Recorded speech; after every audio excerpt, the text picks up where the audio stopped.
di Suara Pendidikan Sumsel, milik kita semua. Bersama saya, Erma Emilia, dalam program Bincang Pendidikan. Di studio kita pada saat ini telah hadir Kepala Sekolah SMA Negeri 3 Prabu Muli Sumatera Selatan, Ibu Preni Listianti. Tak usah berlama-lama, kita sapa saja Ibu kita yang cantik ini yang akan memaparkan salah satu model pembelajaran yang lagi booming ya Bu ya, tentang hybrid learning. Kepada Ibu kami persilakan. Terima kasih Bu Erma. Saya perkenalkan dulu. Ya, baik Bu. Nama saya Bu Freni Listian SPD MSI. Saya saat ini mendapatkan amanah menjadi Kepala SMA Negeri 3 Prabu Muli sejak tanggal 30 September 2020. Ya Bu, jadi kita mulai cerita tentang ini ya Bu. Ya, jadi bagaimana ceritanya Ibu bisa melaksanakan model pembelajaran hybrid learning tersebut? Karena memang saat ini model pembelajaran hybrid learning itu lagi booming-boomingnya Bu. Bahkan di Palembang juga ada, cuman mungkin belum ada yang bisa menerapkan. Nah, kami dengar sekolah Ibu sudah bisa menerapkannya. Itu bagaimana ceritanya Bu? Iya. Baiklah Bu, jadi ceritanya waktu di SMA Negeri 3 Prabu Muli pertama kali saat saya datang ke SMA Negeri 3 Prabu Muli setelah mendapatkan SK mutasi ya, saya selaku kepala sekolah yang baru saat itu datang. Sekolah itu pada bulan September itu sepi sekali ya Bu ya, sepi karena pandemi saat itu sedang merebak dan kita dalam keadaan mencekam. Setiap hari, setiap azan maghrib ataupun ini kan sering kali dengar suara innalillahi seperti itu kan Bu. Oh gitu Bu. Jadi ketakutan yang mencekam itu membuat teman-teman guru di SMA Negeri 3 Prabu Muli khususnya kemarin pada saat saya datang itu mereka itu kebingungan, sedangkan kita tidak boleh sekolah tatap muka, ya, sedangkan mereka belum dapat pengetahuan yang lebih tentang pembelajaran hybrid learning. Nah, alhamdulillah tapi karena kemauan dan kerjasama yang baik antara seluruh stakeholder termasuk orang tua siswa, Bapak Ibu guru, kemudian dengan pihak dinas terkait terutama BTIKP saat itu Bu. Jadi saya koordinasi ke dinas provinsi melalui BTIKP karena kan urusan pembelajaran dengan teknologinya itu kan banyak sekali. Kita dapat informasi dari BTKP. Saya kebetulan saat itu saya dapat kesempatan untuk mengajukan diri sekolah kita SMA Negeri 3 Prabu Muli untuk mengajukan diri menjadi sekolah percontohan berbasis IT. Itu awalnya Bu. Jadi kenalnya hybrid learning itu dari BTKP. BTKP. Wah, hebat sekali. Gitu Bu. Jadi hal yang sangat luar biasa itu ternyata ditemukan di tempat yang luar biasa Bu. Iya. Jadi karena sering komunikasi akhirnya kita mengajukan diri menjadi calon sekolah percontohan berbasis IT, dapat kesempatan pelatihan, kemudian bertanya di ahlinya kan Bu. Iya. Jadi di situ ada materi tentang hybrid learning. Nah, tapi karena penasaran terus dengan hybrid learning itu akhirnya kami mengundang Bu. Iya. Mengundang narasumber dari BTKP. Waktu itu siapa Bu yang Bapak apa namanya? Pak Indrawan. Pak Indrawan, Pak benar. Indrawan salah satu PTP kita Bu. Iya, Pak Indrawan kan memaparkan tentang materi hybrid learning gitu kan. Perbedaan dengan blended learning. Kalau orang secara kasat mata mungkin berpikir blended learning itu sama dengan hybrid learning. Ternyata setelah kita pelajari beda Bu. Apa sih bedanya antara hybrid dengan blended Bu? Iya, kalau jadi kita boleh tahu. kalau blended learning itu kita bisa menggunakan pembelajarannya itu semuanya online gitu. Tapi kalau hybrid learning itu bisa kita menggunakan sinkronus dan asinkronus. Seperti apa gitu. Bu? Kalau kira-kira bisa diceritakan? Iya. Jadi kesempatan yang luar biasa kemarin kami adakan pelatihan terlebih dahulu kan Bu, selama kurang lebih 3 hari. Setelah itu kami melaunching Semantiku Cerdas, mengundang Kepala Dinas Pendidikan Provinsi Sumatera Selatan. Salah satunya program pembelajaran hybrid learning akan diterapkan di Januari 2021. Oh, berarti sudah lama sekali Bu Iya. ya. Mencoba itu kita belajarnya itu dari bulan September sampai bulan Desember. Persiapan. Jadi uji cobanya di bulan Januari sampai saat ini. Sampai saat ini di bulan Juli sudah rutin Bu. Oh, gitu. Tapi kalau Januari sampai dengan Juni itu uji coba sambil kita merevisi seperti apa, karena kita harus menyiapkan kelas hybridnya juga Bu.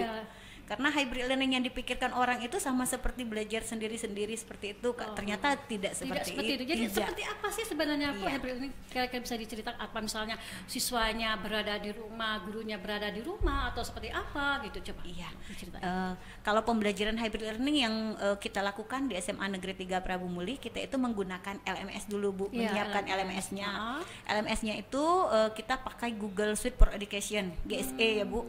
Itu akun itu sudah terverifikasi, jadi semua anak masuk dibuatkan akun oleh sekolah, guru pun dibuatkan akun, kemudian kepala sekolah dan lain-lain seluruh stakeholder yang terlibat di sekolah itu dibuatkan akun.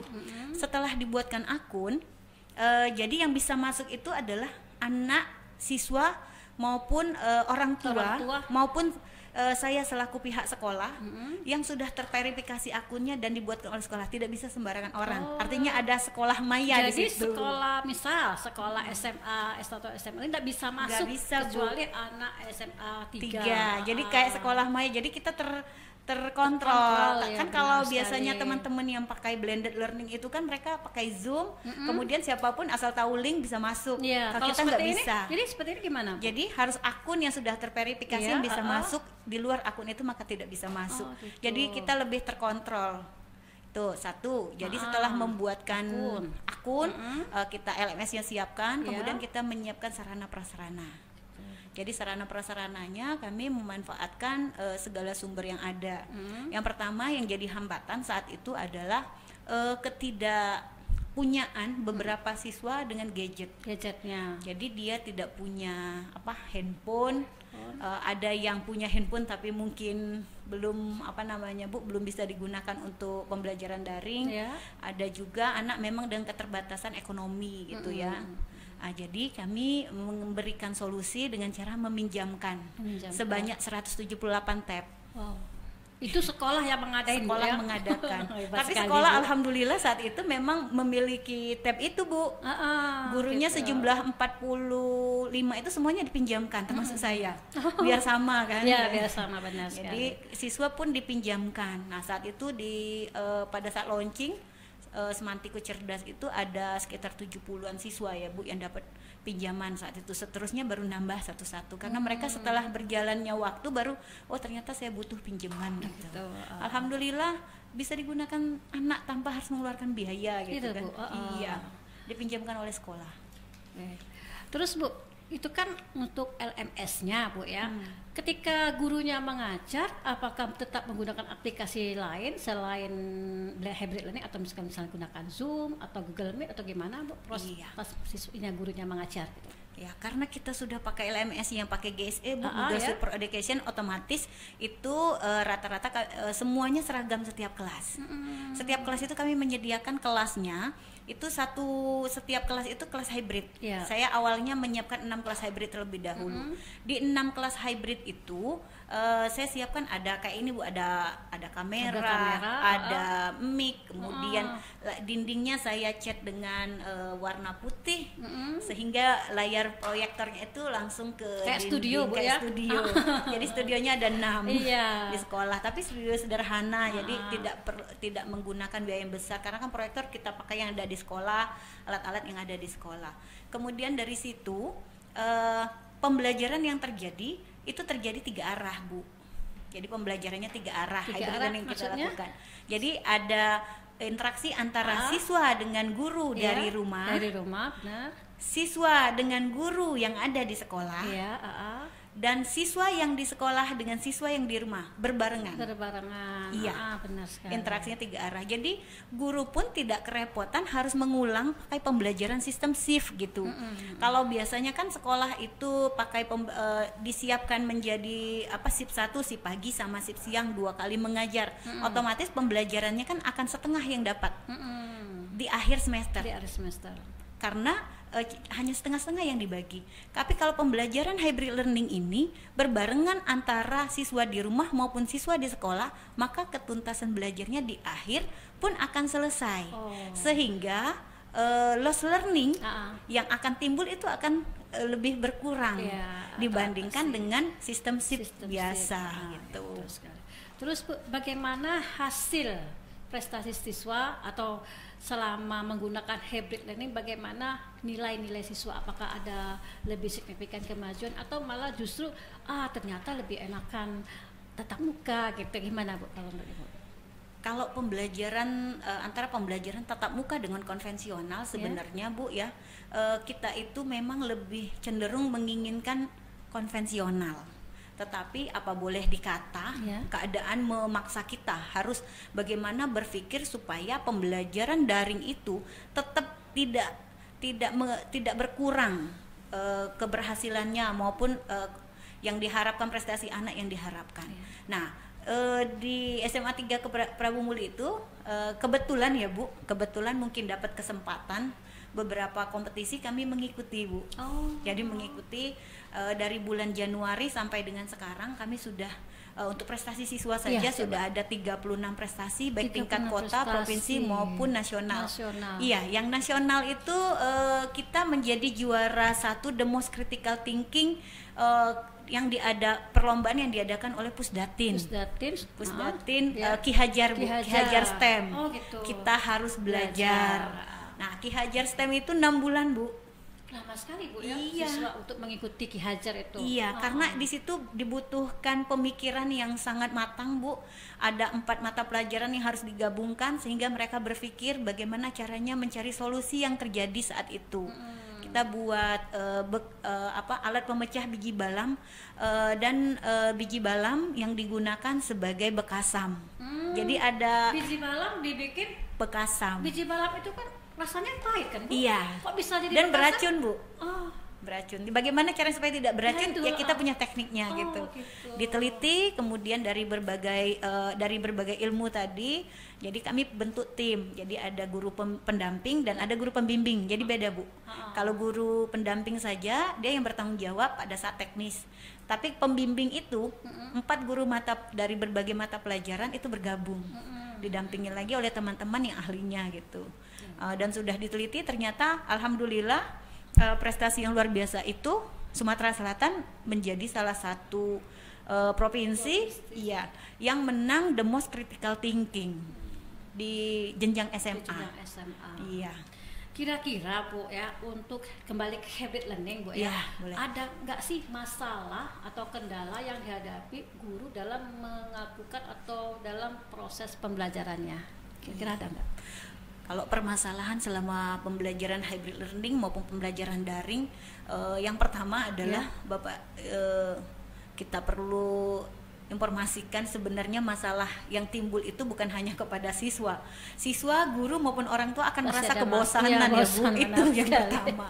Jadi siswa, orang tua dan guru juga akan merasa bosan karena pembelajarannya itu kan tidak bertemu teman gitu, dan yang ada di sekolah itu hanya bergantian gitu kan, walaupun pembelajarannya tetap lanjut gitu, tapi timbullah kebosanan. Yang kedua Bu, kadang-kadang timbul juga ketidakjujuran.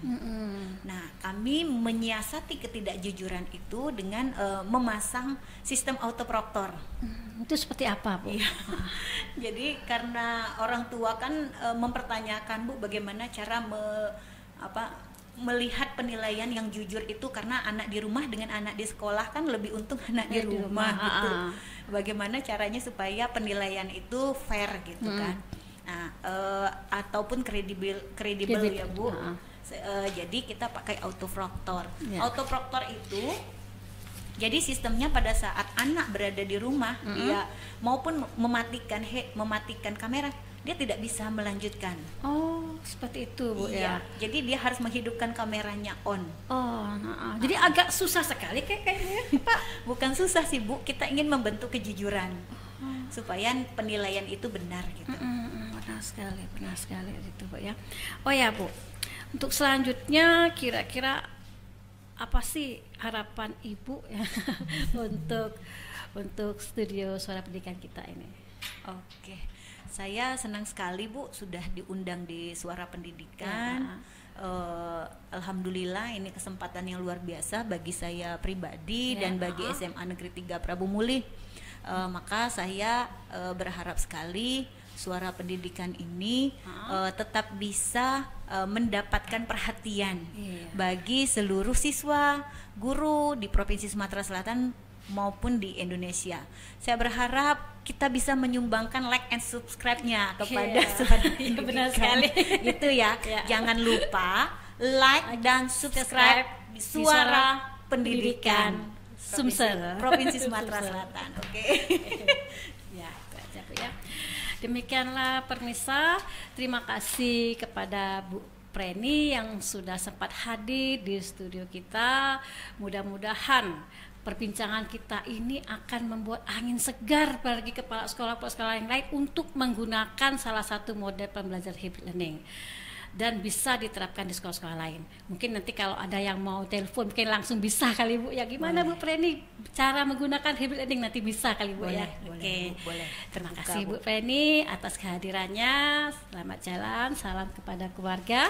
Demikianlah bincang pendidikan kita pada siang ini bersama Kepala Sekolah SMA 3 Prabu Muli. Terima kasih sahabat pendidikan kita semua. Kembali di bincang pendidikan selanjutnya di Suara Pendidikan Sumsel milik kita semua. Wassalamualaikum warahmatullahi wabarakatuh. Bye.